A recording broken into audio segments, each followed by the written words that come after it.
Hello, and welcome to Jonathan Tobin Daily. I'm JNS Editor-in-Chief Jonathan Tobin. Thanks for joining me for another discussion on the most pressing issues in the Jewish world. Please like, subscribe, and give us good reviews when you listen to the show. Now let's get started. Maybe he isn't Hitler after all.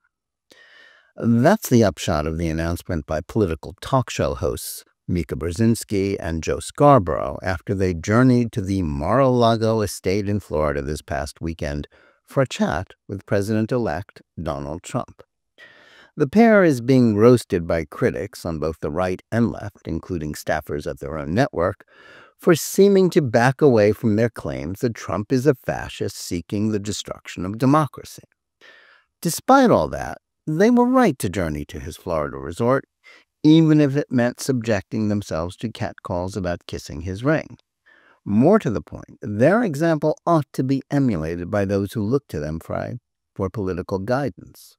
At a moment in history when the political left in both the United States and Israel have adopted a strategy of demonizing the leaders of their opponents as an organizing principle, it's high time for opinion leaders to stop acting as if doing so is appropriate or not damaging to democracy. That's especially true for American Jews who should be prioritizing the battle against antisemites over partisan grudges and smears. The married hosts of the MSNBC Morning Joe program came under heavy fire from fellow liberals for a meeting that the couple pompously spoke of as if it were a major international diplomatic mission. In their defense, Brzezinski said the question to ask was, why wouldn't we wish to restart communication with the president? Yet, as comedian Jon Stewart, a leading liberal voice, satirically noted, the answer to that question was fairly obvious. Because you said he was Hitler. The couple has done as much as anyone at the hardcore left-wing cable news network or anywhere else to demonize Trump over the last 8 years. That including promoting smears alleging he was an authoritarian and a fascist, as well as making specious and slanderous comparisons between his rallies, such as the one held in October in New York City's Madison Square Garden, and events held by Nazis. That ought not to be forgotten. The same is true of their mendacious claims, which they based on their closeness to the incumbent, that a visibly aging and confused President Joe Biden was not mentally incapacitated.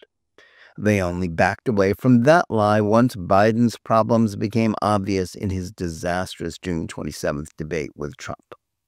Similar to some other Democrats in the weeks since Trump's victory, Mika and Joe have come to realize that their incendiary rhetoric leaves them in a precarious position. Like many others who wanted Vice President Kamala Harris to win, they were willing to say just about anything about Trump, including bogus claims that he was a threat to democracy, at a time when it was his opponents who were undermining it by promoting censorship of political speech and trying to jail their leading opponent to justify his defeat. Now that he's won, they are putting the talk about fascism and Hitler on hold. That demonstrates that this line of argument was never sincere.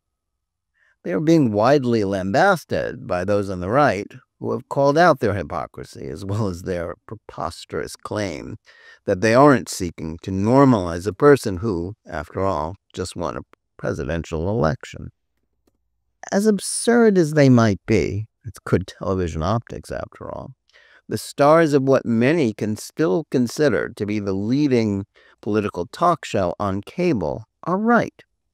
The argument for Trump being a threat to democracy was always a product of quotes taken out of context, deliberate lies, such as the false claim that he called neo-Nazis who attended the Unite the Right rally in Charlottesville, Virginia in August 2017, very fine people, myths about Russian collusion, and a disingenuous attempt to confuse his political, incorrect, and highly unpresidential manner of speaking and posting on social media with support for racism and tyranny. Having gone out on a limb to make these points, people like Mika and Joe, and the countless others who took the same line, haven't left themselves many options as Trump's second term begins. They can double down on their wild attacks on Trump and their fellow Americans who have voted for him, while claiming that the only reason their side lost was the manifest awfulness of the country they profess to love, as some on the left have done. Or they can behave the way that political factions are supposed to when they lose an election, by acting as a loyal opposition and biding their time until they can win the next election. That's not the path that was chosen by Trump's opponents in 2017, as they sought to resist the new president as opposed to merely oppose him. In doing so, they strained the fabric of American democracy to the breaking point, spreading conspiracy theories about Russia electing a stooge to the White House, and justified efforts to censor news that might damage Trump's opponents. That helped beat Trump in 2020 as the nation floundered amid his administration's confused response to the COVID-19 pandemic. It also set the stage for a period during which Democrats have come to believe that any tactic, no matter how anti-democratic or false, is permissible if it hurts Trump.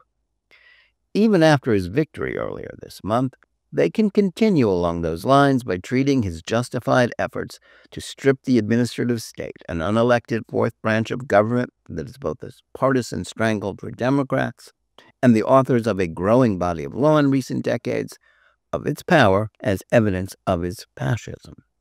Trump's astounding political comeback, however, has appeared to put a damper on the enthusiasm of his detractors for more trips down the conspiratorial rabbit holes in which they have dragged so much of the country's political discourse. They may still despise the bad orange man, but the idea that they can go on pretending that he is not a legitimate president is no longer viable. They'd do far better to drop the resistance tactics. By contrast, engaging in normal political tactics in which they criticize Trump's missteps, rather than pretending that he is another Hitler, will do more to enhance their prospects of winning back power in Washington. Doing so will also help calm the waters that both sides have helped to stir up, and restore some confidence in the government as well as legacy mainstream media, whose credibility was undermined by their vicious attitude towards Trump and willingness to ignore Biden's misrule and mental incapacity. All this should give those liberal Jewish groups who are now preparing to join the new resistance to Trump 2.0 a reason to reassess their position. Both the supposedly mainstream Jewish Council for Public Affairs and the left-wing lobby at J Street that supports efforts to halt the supply of U.S. weapons to Israel to allow Hamas to survive, as well as a host of other even more marginal groups, seem prepared to join these bitter-end Trump haters. They seek to duplicate efforts to obstruct and topple the president's worst administration and are uninterested in playing the role of a loyal opposition. And it's more likely that many of those liberal Jewish groups who prioritize a domestic social justice agenda will join those who may wish to try to sabotage Trump's effort to protect the U.S. border against illegal immigration and deport many of those who have violated the law. That would not only be irresponsible, but would do little to take the country back to a place where political disputes are not treated as a religious holy war, in which compromise or mercy for opponents is considered beyond the pale. It will be bad for democracy and likely won't hasten the Democrats' return to power. Just as important, they are ignoring the fact that the real peril to American Jews is not from Trump.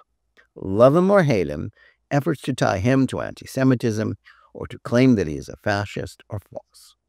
They are a distraction from the ongoing threat to American Jewry coming from an increasingly aggressive left wing of the Democrats that has used the post-October 7th war to advance blood libels against Israel and Jews as white oppressors and guilty of genocide.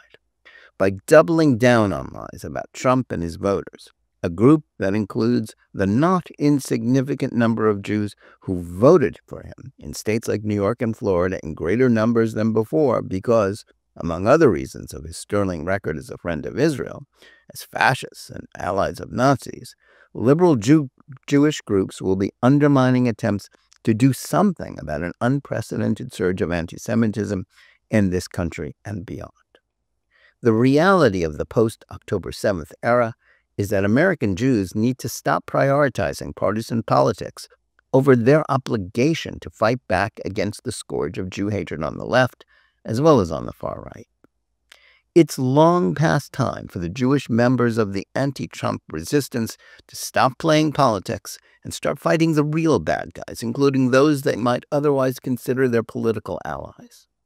Much like Joe and Mika, they have to tone down the rhetoric about Trump and realize that their hard feelings about the election are not as important as responding to the hundreds, if not thousands, of Charlottesville-type anti-Israel and anti-Jewish demonstrations carried out by left-wingers, demonizing an entire country and its population over the last year.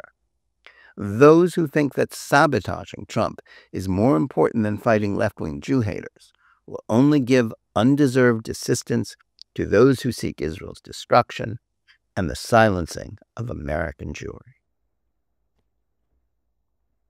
Thanks for listening. Please remember to tune in every day for Jonathan Tobin Daily Edition and every week for Think Twice, my full-length JNS TV program. Whether you're listening to us on Apple, Spotify, YouTube Music, or any of the other podcast platforms, or on the JNS YouTube channel, please like and or subscribe to JNS, click on the bell for notifications, and give us good reviews. Please write to us at editor@jns.org and let us know where you listen or watch the show and what you think about it. And remember, keep reading and thinking for yourself.